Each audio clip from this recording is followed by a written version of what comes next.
Sharing her recovery story entitled My Journey, My Way, we welcome Ms. Whitney Abbott.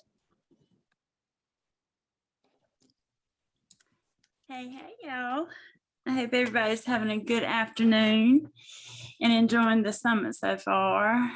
We have definitely had some incredible speakers that I'm following behind, so I'm very nervous. I feel like public speaking is not my,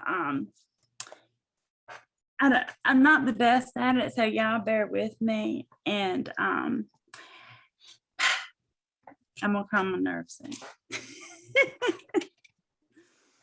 Okay, so my name is Whitney, and I have been with RI for almost 5 years now. I work on the Recovery Connection line, which is the main line that you call into when you call the main RI number or the toll-free number. And we have also started up a warm line where anyone can call in and receive support and resources. But my story is kind of a two-parted story I wanted to share with you. I want to share my story, but I also wanted to share part of my sister's story. So we're going to start with mine first.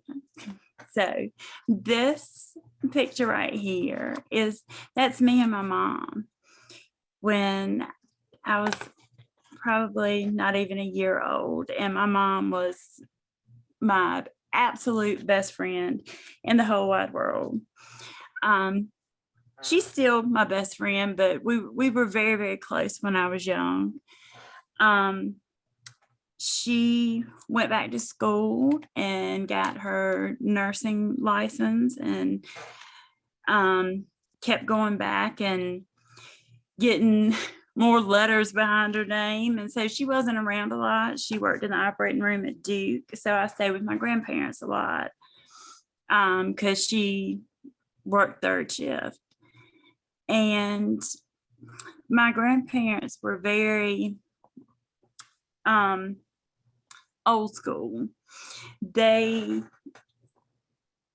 went by the rules that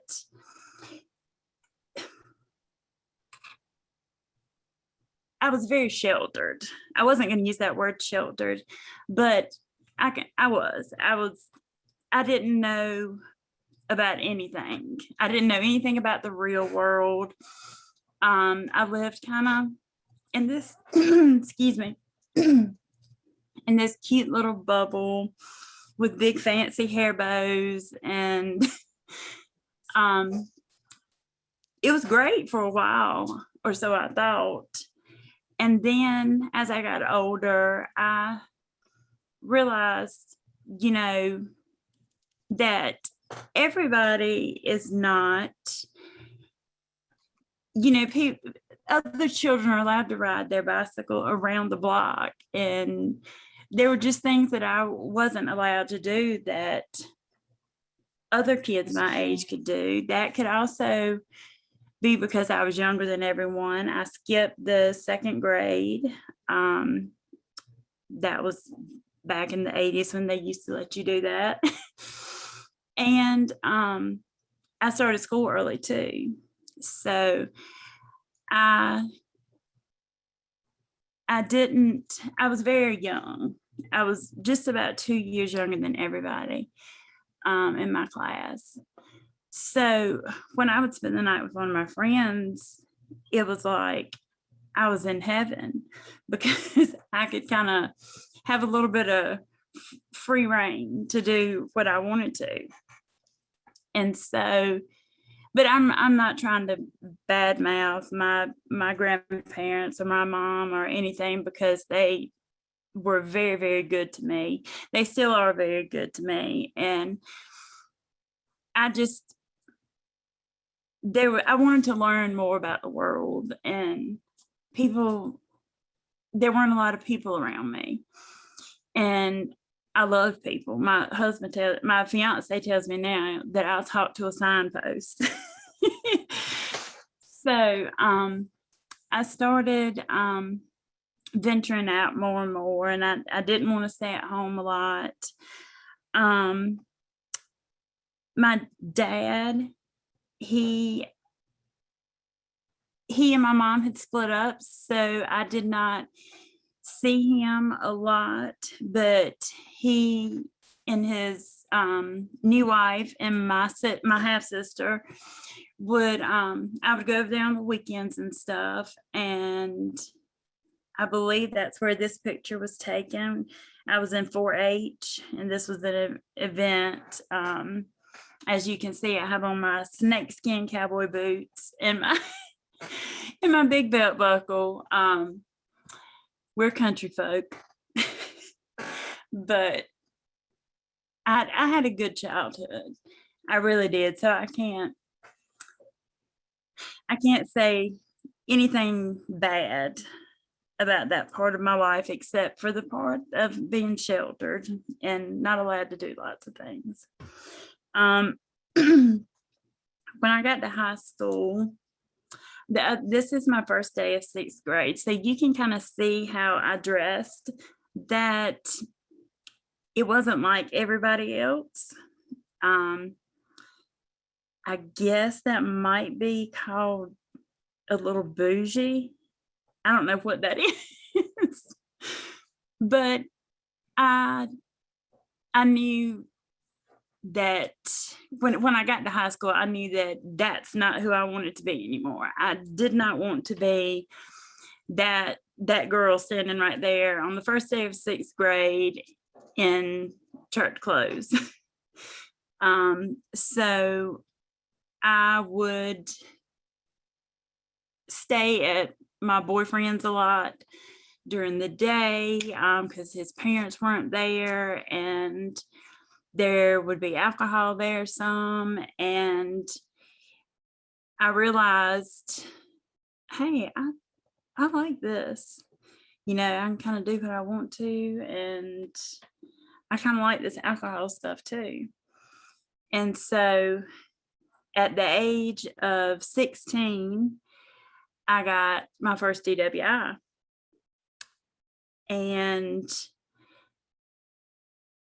But my mom didn't know anything about, that I was drinking or anything. So that when she had to come pick me up from the police station, that was kind of how she found out.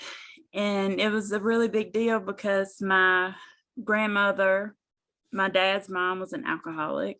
My dad was an alcoholic. My dad's dad was an alcoholic. There's a lot of alcoholism on that side of the family. And as far as my mom's side, I'm the black sheep. None of the other family members have ever gone to jail. They, would drink socially, but they weren't into alcohol or substances. So when I started down this road, it was very unfamiliar territory for my mom's side of the family. So after this, these are one of my senior portraits from April 2001. And that was, a good time in my life. I was fixing to go into East Carolina University. I wanted to teach and had a scholarship, but I didn't go. I said I was going to take a year off, those famous words. So that year off is when I started drinking really heavily. And also that senior year, my mom's sister's child. His name was Jasper. He was 7 years old and riding his bicycle, and he fell off and bumped his head. He had a helmet on. The next day he went to school and he busted out crying because he couldn't see the board. And so they rushed him to the hospital, and that's when they found out that he had a brain tumor.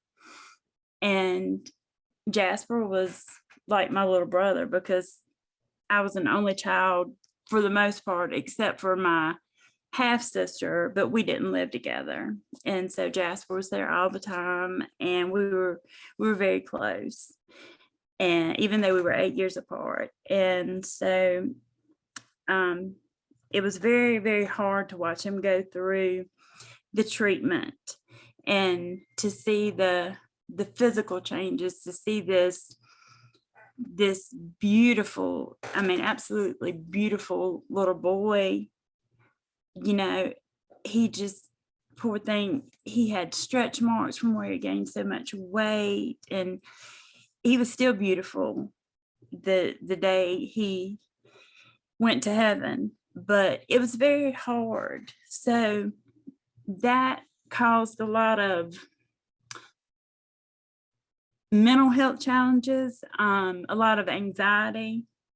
And I had a brand new 2001 Eclipse that I wouldn't drive for a little while because I said, if God can take Jasper, and you know, he's absolutely perfect and innocent, and you know, then I just knew that I was going to have a wreck and die driving that car. So like, I didn't want to drive. I started having panic attacks, and I learned that if you drink alcohol, it makes the panic attack go away. And so that was like a pretty big turning point, because it got to the point where I had social anxiety so bad that I couldn't go into a Target unless I had drank at least a 6-pack of beer. And that was at the age of 17. That was the year after I graduated. Whitney, I want to interrupt just a minute because I want to make sure this is an excellent story. I want to make sure we can get all of your story in. We've got about 5 minutes, okay? Okay.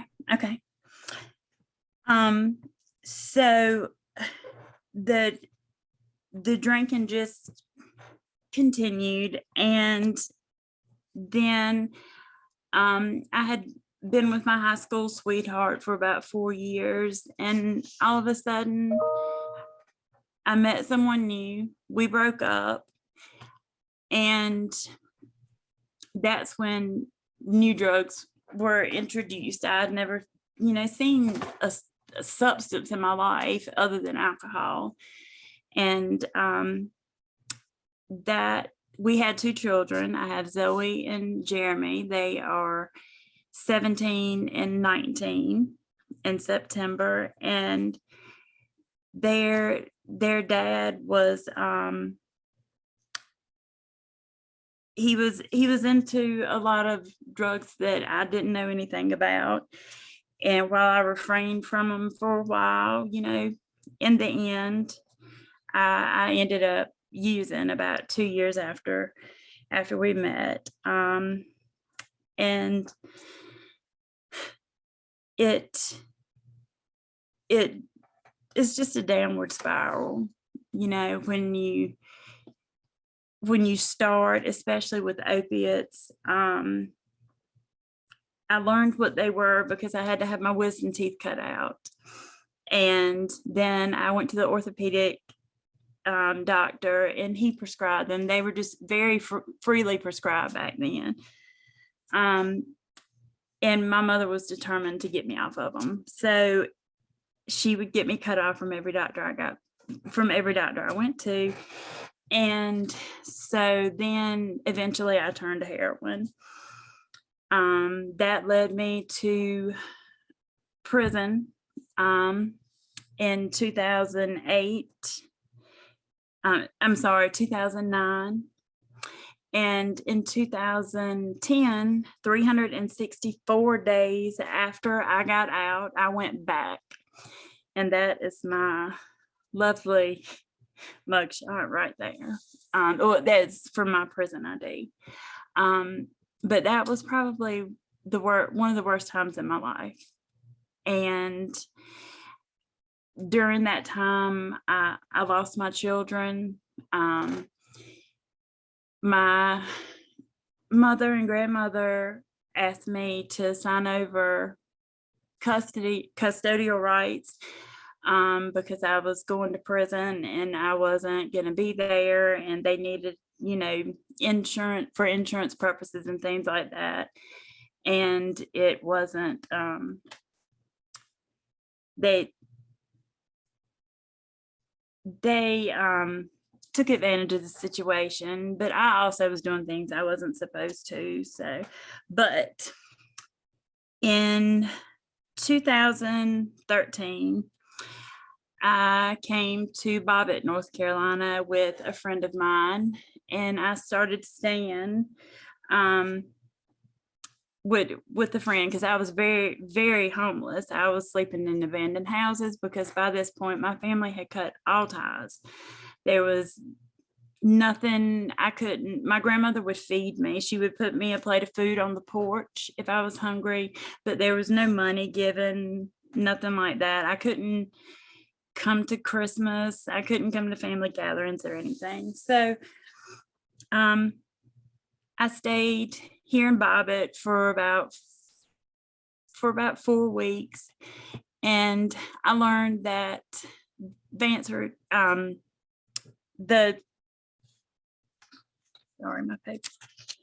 learned that the new clinic had opened here, and I had been waiting. That's what I've been waiting for, because I had been to countless rehabs. I had tried to get off of heroin every way known to man, except for with medication. And I just had a feeling that it was going to work. And because I knew that when I did it cold turkey, that I wasn't myself. I felt horrible. Even 3 months, 3 months out of detox, I still felt horrible. And it's like my brain just wasn't working right. So the clinic opened here, and I was in the convenience store talking to this guy, and he was saying, "Whitney, what are you doing? Why are you living like this?" He'd known my family all his life. And I said, "I don't know, it's so hard to get off of it. I can't. And I'm trying to get the money together to go to the clinic, and that's it." And he said, well, how much is it? And I told him, the cost of the assessment and the first visit and everything. And so he pulled the money out of the cash register, and he said it right there. He said, "It's going to be sitting right here." He said, when you make the appointment, I will take you if you don't have a ride, but I'm not giving you any money. So I did. And that was the beginning of 2014. And the last time I used any type of illegal substance was the night before that I went in. No, I'm sorry, I take that back. While I was there, I did use cocaine once or twice in the very first month I was there. But since the first month I've been in treatment there, I haven't used anything since. And That's really remarkable, Whitney. You went into treatment, and since then it's been pretty much a life of recovery. Almost 8 years. And this is what I have now. This is my silly family and my kids. And what I was going to tell you about the guy that handed me the money that knew my family. Well, that's Randy, and that's him in the picture. He's now my fiance. And he would call to check on me and, just make sure I was doing okay. And he was going through a divorce at the time, and he would just, make sure that I was doing what I was supposed to be doing. And we were best friends before we ever dated or anything like that. And I think that makes a relationship better when you can be best friends first, and then start dating. But he is my saving grace. I know my story kind of sounds like Valerie's, but he was my saving grace, because while I did have to go back to prison one more time 3 months after we started dating, and I remember being on the phone with him, and I would say, well, what if I just got just a little bit of some powder, and I just did it just a little bit, and you didn't know about it, and I wouldn't, I would tell you if you wanted to know, but I wouldn't do it in front of you or anything. I was like bargaining with him, like trying to use one more time. And I don't know why, because I didn't know why, but it had been like 6 months that I had been sober then. But when I was in prison, I thought about it a lot. And he said, no, I will leave you. I will not have any drugs around me, and if you want to be around me, you won't do any drugs. So I hate to I interrupt loved him again, more than the drugs. It sounds like we're gonna have to redirect to our next No, that's fine. That's fine. That's the gist of it. That's the gist of it. You shared a great story, and it sounds like there were parallels between you and Valerie's stories. And what I really love is the fact that you had support, and you both have ongoing success, and greatly appreciate all that you're doing in the community to help other people on their journeys to recovery. We thank you so much, Whitney.